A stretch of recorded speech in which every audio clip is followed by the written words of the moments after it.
Good morning dear students. Last lecture में हमने discuss किया था कूलॉम्स लॉ को, Coulomb's law in vector form.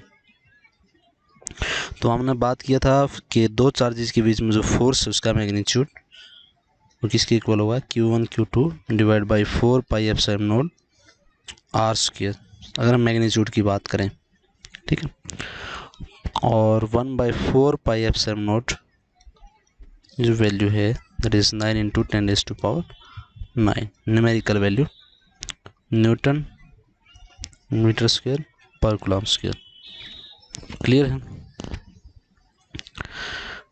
तो यहाँ हमने एप्सिलॉन नॉट की बात की थी, that is absolute electrical permittivity of free space. Clear है? अब देखिए भाई, हमारे पास जो ये चार्जेस हैं उसकी हम यूनिट को डिफाइन करना चाहते हैं।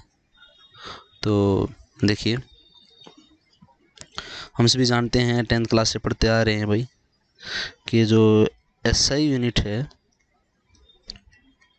Of electric charge is coulomb, ठीक है, डिनोटेड बाई C। क्लियर है? तो हमारे पास जो यूनिट है वो चार्ज की वो क्या है, कूलॉम्ब है, ठीक है। तो हम इसी फोर्स को जो है, इसी जो यूनिट है उसको दूसरे जो है वर्ड्स में जो है समझाने की या समझने की कोशिश यहाँ पर करना चाहते हैं। देखिए, कूलॉम्ब जो है वो एक लार्ज यूनिट है चार्ज की, ठीक है। चार्ज को बेसिकली आप माइक्रो कूलॉम्ब्स में भी देखेंगे। 1 micro coulomb is equal to 1 into 10⁻⁻⁶ coulomb, ठीक है। तो जो चार्ज की जो यूनिट है वो डिराइव्ड यूनिट है। देखिए, हमारे पास जो है फंडामेंटल यूनिट होती हैं,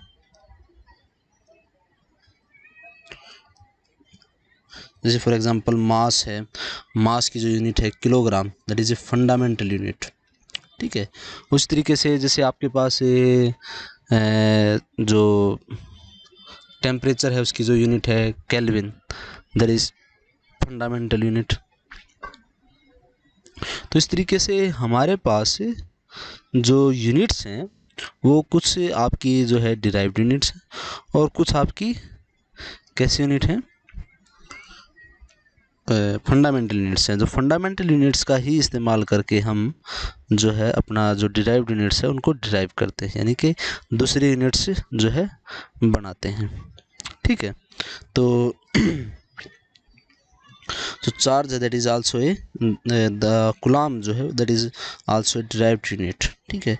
जो आपका चार्ज है Q, ठीक है। अगर आप करंट के फॉर्म में देखेंगे तो चार्ज पर यूनिट टाइम आगे चलकर आप पढ़ेंगे करंट इलेक्ट्रिसिटी में, that is I is equal to Q/T। तो इस तरीके से Q is equal to I into T ampere और टाइम की यूनिट है सेकेंड। तो चार्ज की जो SI यूनिट है वो क्या आ जाएगी आपकी, एम्पियर सेकेंड। तो इस तरीके से फंडामेंटल यूनिट्स को ड्राइव करके भी आपके यूनिट्स को ड्राइव किया जाता है। ये चीज़ हम यहाँ क्यों डिस्कस कर रहे हैं, देखिए कई बार मास और चार्ज को आपको कंपेयर करने के लिए दे सकता है कि चार्ज भी फंडामेंटल प्रॉपर्टी है, मास भी एक फंडामेंटल प्रॉपर्टी है, ठीक है। इस तरीके से जैसे दो ऑब्जेक्ट्स इनके पास मास हो, उनके बीच में आपका ग्रेविटेशनल फोर्स काम करता है, उस तरीके से अगर दो ऑब्जेक्ट्स पर चार्ज है तो उनके बीच में जो है इलेक्ट्रोस्टैटिक फोर्स काम करता है आपका, ठीक है। तो इसलिए हम यहाँ जो है चार्ज और मास के बीच में थोड़ा सा कंपैरिजन जो है वो कर सकते हैं। क्लियर है? इसलिए हम चार्ज की यूनिट को देख रहे हैं। इसके अलावा चार्ज की जो है कुछ और भी यूनिट्स हो सकती है, जैसे कि इलेक्ट्रोमैग्नेटिक यूनिट है, इसको हम EMU से डिनोट करते हैं, ठीक है। तो आपके चार्ज की जो है दूसरी यूनिट्स भी जो है हो सकती हैं। आपको हो सकता है कि which of the following is a unit of charge, ठीक है। अब देखिए चार्ज के बारे में, चार्ज के बारे में एक दो चीज़ें हम यहाँ पर और जान लेते हैं। जैसे हमने चार्ज के बारे में क्वांटाइजेशन ऑफ चार्ज जाना, उसी तरीके से एक और प्रॉपर्टी है चार्ज की जिसको आप बोल सकते हैं एडिटिविटी ऑफ चार्ज। ठीक है भाई, देखिए वैसे तो हम इस चीज़ को यहाँ क्यों डिस्कस कर रहे हैं। देखिए चार्ज किसी भी ऑब्जेक्ट पर दो तरीके का हो सकता है भाई, या तो पॉजिटिव या फिर नेगेटिव। टू टाइप आपका चार्ज जो है वो टू काइंड का होता है। टू काइंड ऑफ चार्जेस हमारे पास हैं, पॉजिटिव और नेगेटिव।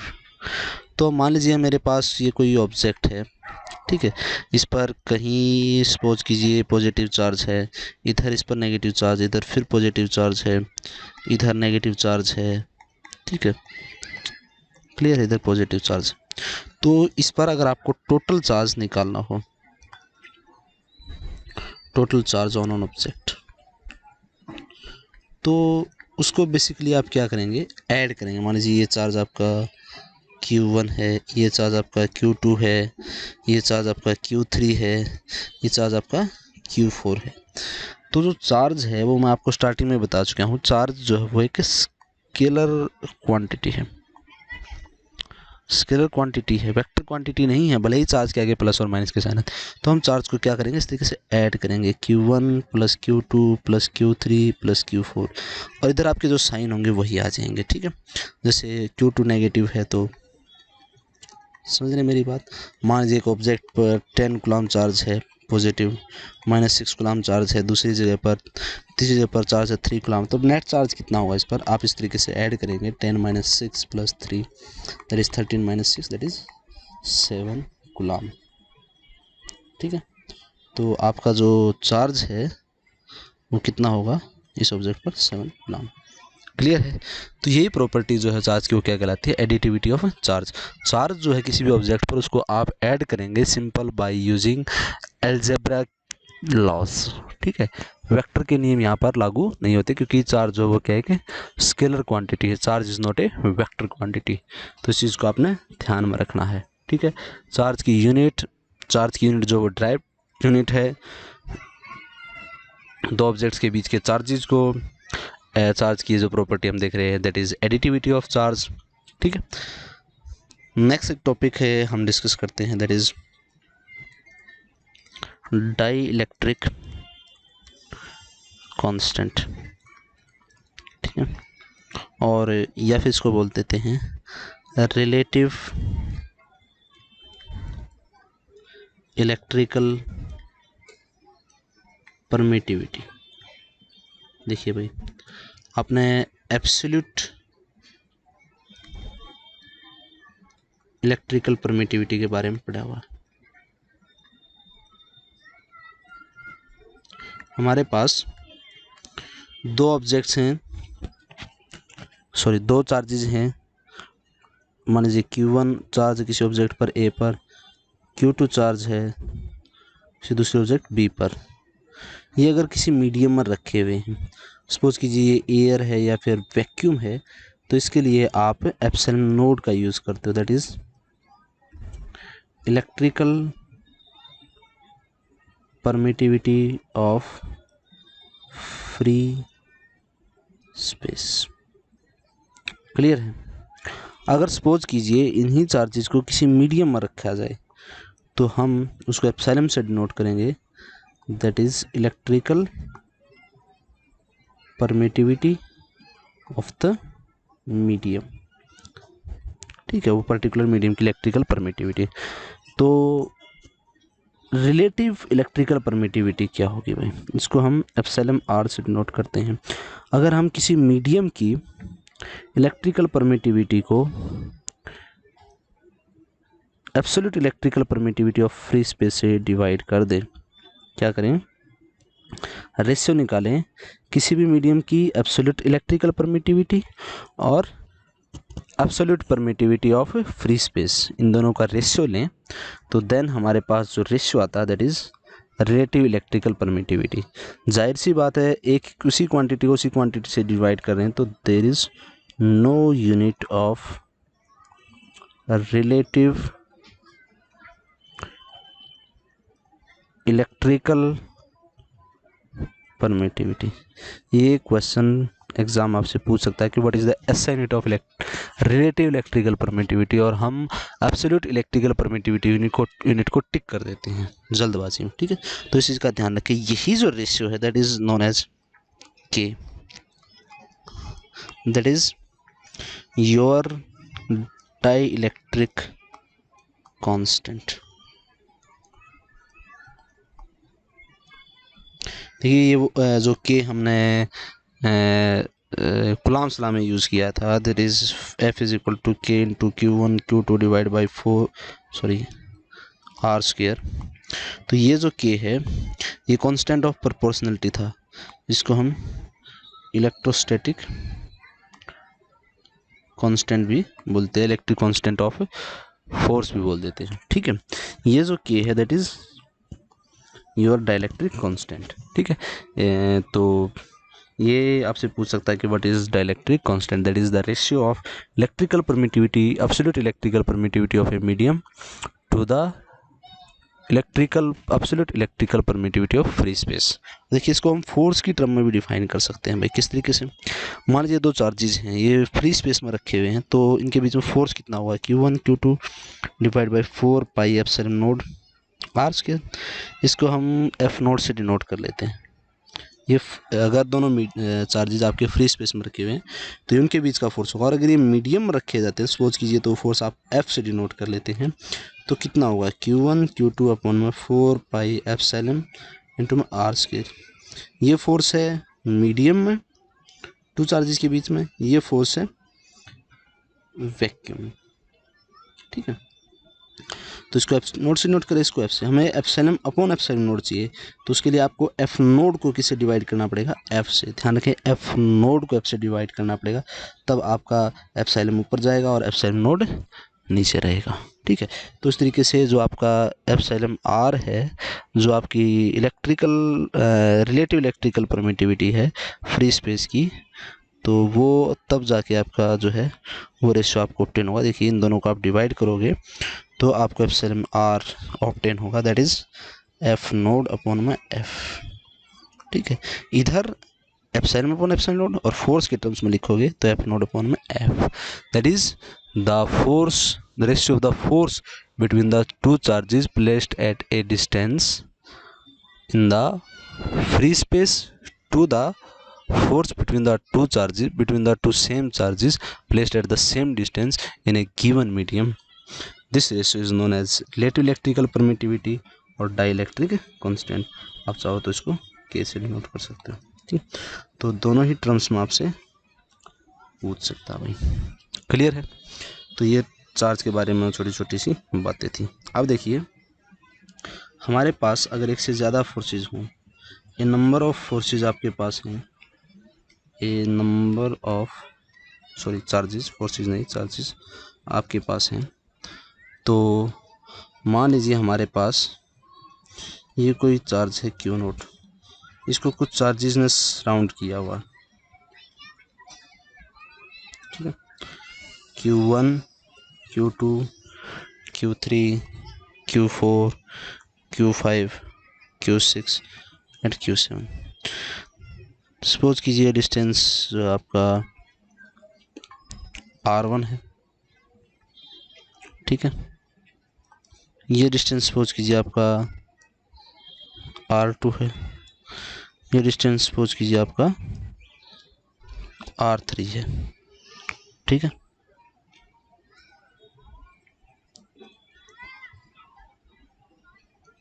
R3, ये डिस्टेंस आपका सपोज कीजिए R4 है, ये डिस्टेंस आपका सपोज कीजिए R5 है, ये डिस्टेंस आपका सपोज कीजिए R6 है, और ये जो डिस्टेंस आपका सपोज कीजिए कितना है R7 है। क्लियर है भाई, तो ये हमारे पास कुछ चार्जेस हैं और ये हमारे पास एक चार्ज है Q नोट। ठीक है, we want to find out force on charge Q naught due to a number of charges. तो इस फोर्स को फाइंड आउट करने के लिए जो आपको प्रिंसिपल यूज की जाती है, that principle is known as principle of superposition क्या कहती है principle? It states that the force on a charge, या आप लिख सकते हैं net force on a charge due to a number of charges is equal to the vector sum. देखिए ये टर्म मैं यहाँ यूज कर रहा हूँ, vector sum of the individual forces applied by the charges individually on that charge, या on given charge आप लिख सकते हैं, on a given charge। मतलब क्या है कि आप अगर मान लीजिए क्यू नोड पर फोर्स फाइंड आउट करना चाहते हो, Q1 Q2 Q3 Q4 की वजह से, तो Q1 ये जो सारे इंडिविजुअल चार्जेस हैं, इंडिविजुअली जो Q नोड पर फोर्स लगा रहे हैं, उन सभी फोर्सेस का वेक्टर सम आपका नेट फोर्स होगा Q नोड के ऊपर। देखिए आपस में भी फोर्स लगा रहे हैं, Q1 Q2 के ऊपर लगा रहा है, Q1 Q2 Q3 के ऊपर लगा रहा है, Q1 Q3 के ऊपर लगा रहा है, लेकिन उन फोर्सेस का Q नोड पर लगाए गए फोर्सेस से कोई लेना देना नहीं। ये इंडिविजुअली Q नोड पर जो फोर्स लगा रहे हैं, उस फोर्स का आपको वेक्टर सम फाइंड आउट करना है, और वही वेक्टर सम आपका जो है Q नोड पर लगने वाला फोर्स होगा। तो सपोज कीजिए Q नोड पर Q1 की वजह से लगने वाला फोर्स जो है, इसको आप लिख सकते हो F01, इसको आप लिख सकते हो F02, F03। मैंने आपको बता दूं पीछे वो फोर्स लगा रहा है। इस तरीके से ये फोर्स F04, ये F05, ये F06, ये F07। अगर ये नंबर ऑफ चार्जेस हैं तो F0n तक आप इसको लेके जा सकते हैं।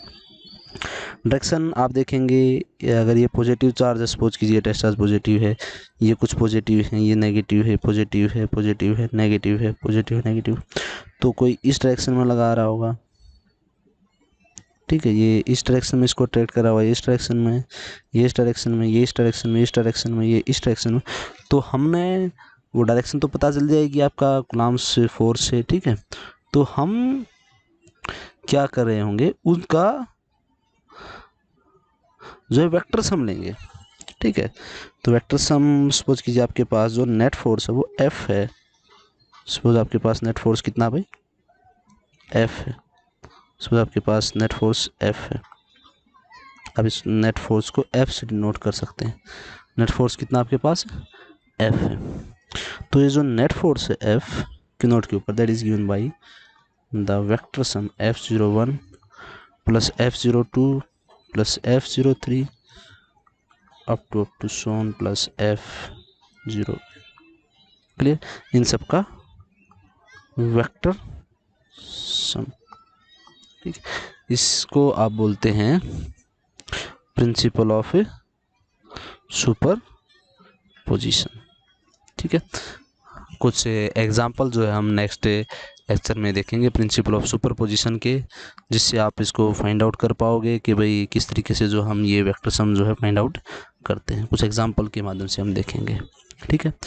तो आज के इस लेक्चर को यहीं तक रखते हैं। नेक्स्ट वीडियो लेक्चर में हम प्रिंसिपल ऑफ सुपर पोजिशन के ऊपर बेस्ड कुछ जो है आपके एक दो न्यूमेरिकल प्रॉब्लम्स को देखेंगे, कूलम्ब्स लॉ को भी इसमें डिस्कस हो जाएगा आपका। उसके बाद हम लास्ट टॉपिक जो इस यूनिट का, that is distribution of charges और चार्ज डेंसिटी को देखेंगे, ठीक है। अब देख लेते हैं चार्ज डेंसिटी भी एक छोटा सा टॉपिक है आपका, चार्ज डेंसिटी। देखिए हम किसी भी एक लार्ज यूनिट को स्टडी करने के बजाय एक स्मॉल यूनिट को स्टडी करते हैं, ठीक है। कई बार हमारे लिए वो बेनिफिशियल होता है, या फिर हमारे पास जो है कई बार जो है आपको कोई लार्ज क्वांटिटी ना दे के, जैसे किसी ऑब्जेक्ट की डेंसिटी आपको दे देता है, अगर आपको उस ऑब्जेक्ट का वॉल्यूम फाइंड आउट करना इजी हो तो आप उसका मास फाइंड आउट कर सकते हैं, मास अगर आपको मालूम हो तो उसका आप वॉल्यूम फाइंड आउट कर लेते हैं। तो डेंसिटी हमारे पास एक रिलेटिव टर्म्स है, तो कई बार हमारे पास रिलेटिव टर्म्स जो इस्तेमाल होते हैं, जैसे चार्ज डेंसिटी भी एक रिलेटिव टर्म्स है। मान लीजिए आपका चार्ज एक बहुत इन्फानाइट लाइन्स पर डिस्ट्रीब्यूटेड है, सपोज कीजिए कोई इन्फानाइट लेंथ की बहुत जो है एक लार्ज स्केल आपके पास जिसके ऊपर चार्ज डिस्ट्रीब्यूट है, ठीक है। ये आपके पास ऐसा हो सकता है, सपोज कीजिए कि आपके बोर्ड के ऊपर जो है बहुत सारा चार्ज जो है इधर डिस्ट्रीब्यूट है पूरे बोर्ड के ऊपर, ठीक है। या सपोज कीजिए कि रूम की दीवार के ऊपर पूरा चार्ज डिस्ट्रीब्यूट है, या आप यूँ समझिए एक पूरे के पूरे रूम में, एंटायर रूम में, पूरे वॉल्यूम में आपके पास चार्ज डिस्ट्रीब्यूट है। तो हमारे पास 3 केसेस हो सकते हैं कि चार्ज लाइन पर डिस्ट्रीब्यूट हो, या कोई चार्ज सरफेस पर डिस्ट्रीब्यूट हो, या फिर कोई चार्ज एंटायर पूरे के पूरे वॉल्यूम में आपका चार्ज जो है वो डिस्ट्रीब्यूट हो, ठीक है।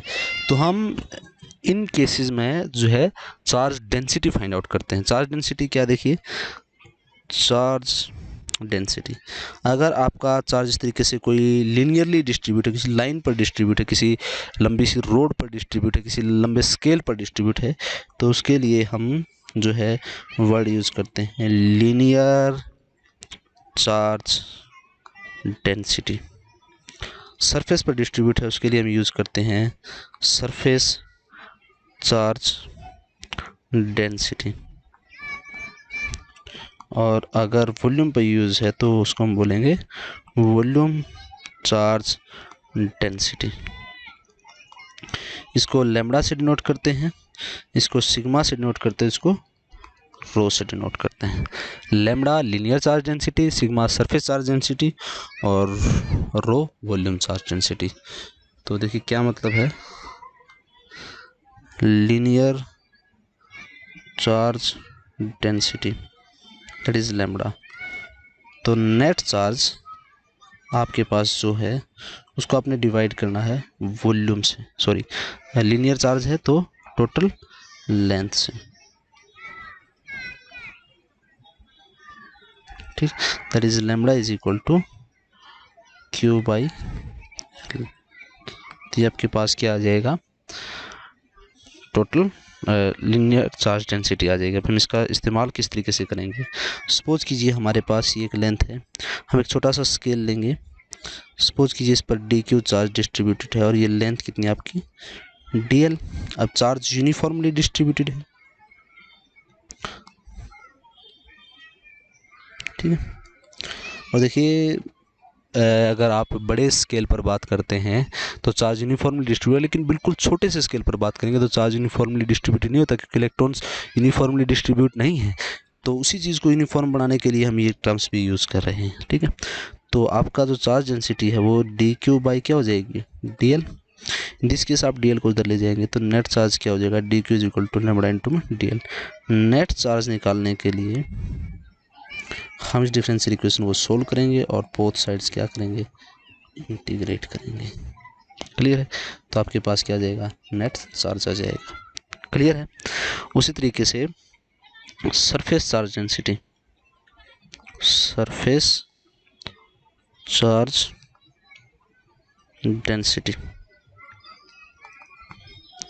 तो आप इस टर्म्स को क्यू बाई एल लिखना चाहें क्यू बाई एल रख सकते हैं, या बेटर है D Q by D L हम लिखें, ठीक है। सरफेस चार्ज डेंसिटी, अगर आपका चार्ज इस तरीके से सरफेस पर डिस्ट्रीब्यूटेड है, भाई ये सरफेस है इस पर आपका पूरे पर चार्ज डिस्ट्रीब्यूटेड है, तो मैं छोटा सा स्मॉल सेगमेंट सरफेस एलिमेंट जो है कंसिडर कर लेते हैं डी एस, और सपोज करते हैं कि सरफेस पर कितना चार्ज है, डी क्यू चार्ज है। वैसे तो अकॉर्डिंग टू डेफिनेशन सिग्मा किसके इक्वल होगा भाई, नेट चार्ज अपॉन में टोटल जो आपके पास है, सॉरी भाई, total surface area that is Q by S. लेकिन हम स्मॉल में डिस्कस करें तो sigma is equal to D Q by D S. इस तरीके से सिमिलर स्टेप्स में D Q is equal to sigma into D S, और बोथ साइड आप इंटीग्रेट करके टोटल चार्ज फाइंड आउट कर सकते हैं। सेम वे में आपकी, सॉरी लीनियर तो हम डिस्कस कर चुके हैं, वॉल्यूम चार्ज डेंसिटी है भाई। वॉल्यूम चार्ज डेंसिटी क्या आपकी rho, that is D Q upon में डी वी होगा क्या ये rho total charge divide by total volume. लेकिन एंटायर वॉल्यूम में निकालने के बजाय हम एक छोटा सा स्मॉल वॉल्यूम एलिमेंट यहाँ पर कंसीडर कर लेते हैं, डी वी जिसका वॉल्यूम होगा और डी क्यू जिसमें चार्ज होगा। ठीक है, तो इस तरीके से हम अगर हमें ये गिवन है तो आपका D Q is equal to rho into में D V, both side integrate करके हम टोटल चार्ज फाइंड आउट कर सकते हैं। तो इस तरीके से आप जो है कि चार्ज जो बहुत बड़े लार्ज स्केल पर डिस्ट्रीब्यूटेड है उसको हम टोटल चार्ज की बजाय हम चार्ज डेंसिटी के टर्म्स में डिस्कस कर लेते हैं। तो ये तीनों टर्म्स भी आपको ध्यान रखनी है, लैम्बडा सिग्मा रो। क्लियर है? तो इस लेक्चर को यहीं पर हम एंड करते हैं। ये आपका फर्स्ट जो चैप्टर है वो यहाँ पर आपका क्लोज है। नेक्स्ट चैप्टर में हम इलेक्ट्रिक फील्ड्स के बारे में डिस्कस करेंगे। Thank you, have a nice day.